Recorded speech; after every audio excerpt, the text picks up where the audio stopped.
The friendship began in 2004 when Ronaldo was 19 years old and had just signed his first major contract with Manchester United. But despite his rapidly increasing fame and wealth, he continued taking early morning runs through the same working-class neighborhood where he had lived during his initial months in England. And it was during one of these runs at 6 in the morning that he first encountered a street cleaner who was methodically working her way down the empty street with the kind of quiet dignity that made him slow his pace and eventually stop to exchange greetings with someone whose dedication to her work reminded him of his own mother's approach to the cleaning jobs that had supported their family during his childhood in Madeira. The street cleaner's name was Rose Williams, a 62-year-old Jamaican woman who had been working for Manchester's sanitation department for 15 years after immigrating to England in search of opportunities that would allow her to send money back to family members who depended on her income, while building a life in a country that had promised better prospects than what she had left behind, but whose reality included long hours of physically demanding work that paid barely enough to cover basic living expenses, while providing little recognition or respect from a society that seemed to consider street cleaning invisible labor performed by invisible people who maintained urban cleanliness without receiving acknowledgement for their essential contributions to community life. Rose's approach to her work was meticulous and purposeful, treating each street as if it were her own neighborhood, and taking pride in ensuring that the areas under her responsibility were not just clean, but maintained to standards that reflected her personal values about dignity and quality, regardless of whether anyone noticed or appreciated her efforts. And this attention to detail, combined with her friendly demeanor toward the few early morning commuters who encountered her during her shifts, had made her a beloved figure among residents who appreciated having someone who clearly cared about their community, working to keep it clean and pleasant for everyone who lived or worked in the area. The conversation that developed between Ronaldo and Rose during their chance encounters began with simple greetings and weather comments, but gradually evolved into more substantial exchanges about family, work, dreams, and the challenges of building meaningful lives while pursuing goals that sometimes seemed impossible, given the constraints of economic circumstances and social expectations that limited opportunities for people from certain backgrounds. And Ronaldo found himself looking forward to these brief conversations that provided perspectives on life that were both different from and remarkably similar to his own experiences of working hard toward objectives that required persistence, dedication, and faith, that effort would eventually be rewarded with success that justified the sacrifices required along the way. Rose's story included details about her children and grandchildren in Jamaica, who were pursuing educations that she hoped would provide them with opportunities that had been unavailable to her generation. And her pride in their achievements was matched by her determination to continue working as long as necessary to support their academic pursuits and career development. Even though the physical demands of street cleaning were becoming more difficult as she aged, and her body showed the effects of decades of manual labor that had kept her family financially stable, but had taken a toll on her health and energy levels that made each day's work more challenging than the last. The friendship that developed over months of regular encounters was based on mutual respect and genuine affection that transcended the obvious differences in their economic circumstances and social positions, with Rose treating Ronaldo not as a celebrity whose fame made him special, but as a young man who had maintained politeness and humility, despite achieving success that could have easily led to arrogance or indifference toward people whose work was considered less important than athletic performance. And Ronaldo finding in Rose a source of wisdom and perspective that helped him maintain connections to values and priorities that were more meaningful than the material rewards and public recognition that came with professional football success.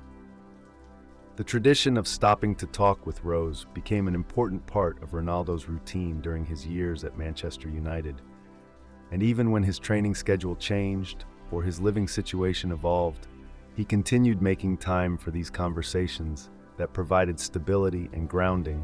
during periods when the pressures of professional athletics and media attention could have easily disconnected him from the kinds of human relationships that reminded him of who he was beyond his public persona and athletic achievements. And Rose's consistent presence and unchanging friendship offered an anchor of normalcy during times when everything else in his life was subject to constant scrutiny and speculation that made genuine personal connections increasingly rare and valuable. The crisis that tested their friendship came during Rose's third year of knowing Ronaldo,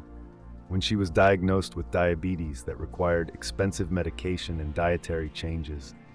that her limited income made difficult to afford. And when she mentioned these health challenges during one of their conversations, Ronaldo's immediate offer to help with medical expenses was declined, with the kind of proud independence that he had learned to expect from someone who had spent her life taking care of others rather than accepting assistance. But his persistence in finding ways to provide support that preserved her dignity while addressing her practical needs demonstrated the depth of his care and the maturity of his understanding about how to help people without insulting their self-respect or making them feel diminished by accepting assistance. The solution that emerged involved Ronaldo arranging for Rose to receive comprehensive health care through a private medical plan that was presented as an employment benefit rather than charity. And when she initially questioned why the city would suddenly provide enhanced medical coverage for street cleaners, Ronaldo's explanation that he had advocated with municipal officials for improved worker benefits was technically true, even though the advocacy had involved his personal funding of the medical coverage that allowed Rose to receive proper treatment for her diabetes, while maintaining her belief that the assistance was something she had earned through her work, rather than something she had been given out of pity or celebrity largesse. The expansion of this medical assistance program to include other sanitation workers was a natural evolution that Ronaldo supported both financially and through his influence with city officials who were motivated partly by genuine concern for worker welfare and partly by the positive publicity that came from being associated with improvements in working conditions for municipal employees. And the program's success in improving health outcomes and job satisfaction among street cleaners and other public workers demonstrated how individual acts of kindness could be transformed into systematic changes that benefited entire communities rather than just addressing individual cases of need. Rose's gratitude for the medical assistance was expressed not through excessive thanks or attempts to repay what she couldn't afford to repay, but through continued friendship that treated Ronaldo as someone whose success hadn't changed his character or his willingness to maintain relationships with people whose lives were very different from his own. And her consistent presence in his life provided continuity and perspective during his transfer to Real Madrid and the subsequent changes in his personal and professional circumstances that could have easily disrupted friendships that weren't based on genuine mutual affection and respect rather than convenience or professional networking.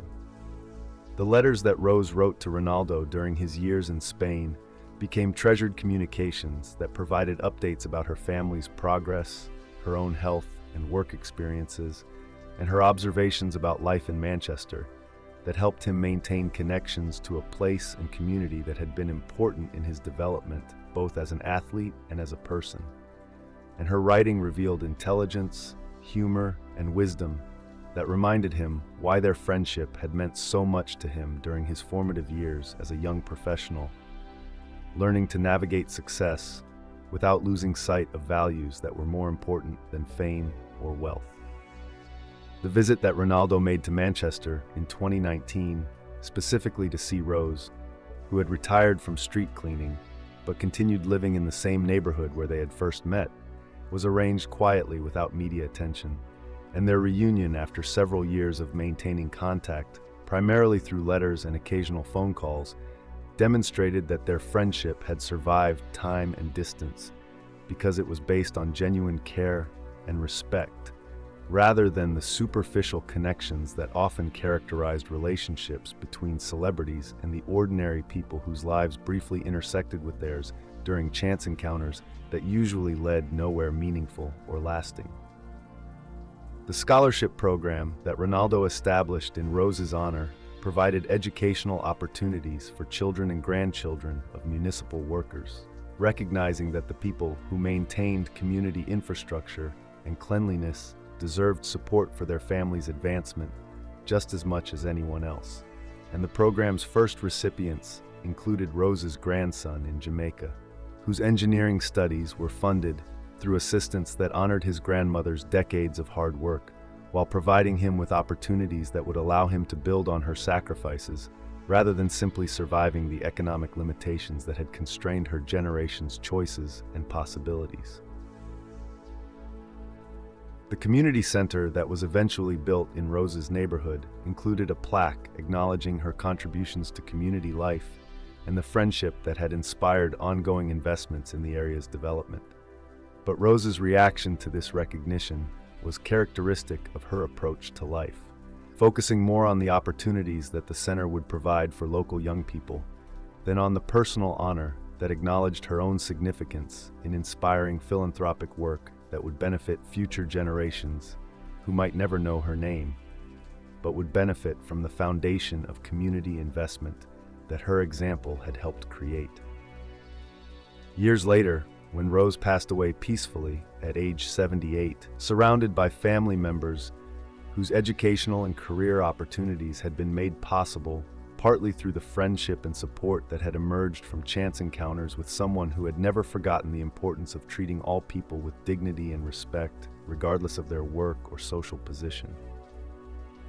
Ronaldo's eulogy at her funeral focused not on his own success or charitable contributions, but on the lessons she had taught him about character, persistence, and the value of work that served others, even when that work was not celebrated or well compensated by societies that often failed to recognize the essential contributions made by people whose efforts maintain the foundations of community life. The lesson that emerged from 20 years of friendship between a global superstar and a street cleaner was that meaningful relationships could develop anywhere when people approached each other with genuine interest and respect. That success was better measured by the quality of friendships maintained than by the accumulation of wealth or fame, and that the most important human connections often grew out of ordinary encounters that became extraordinary through sustained attention and care that recognized the inherent worth and dignity of every person, regardless of their profession, economic status, or social position in hierarchies that valued some types of work and some types of people more than others.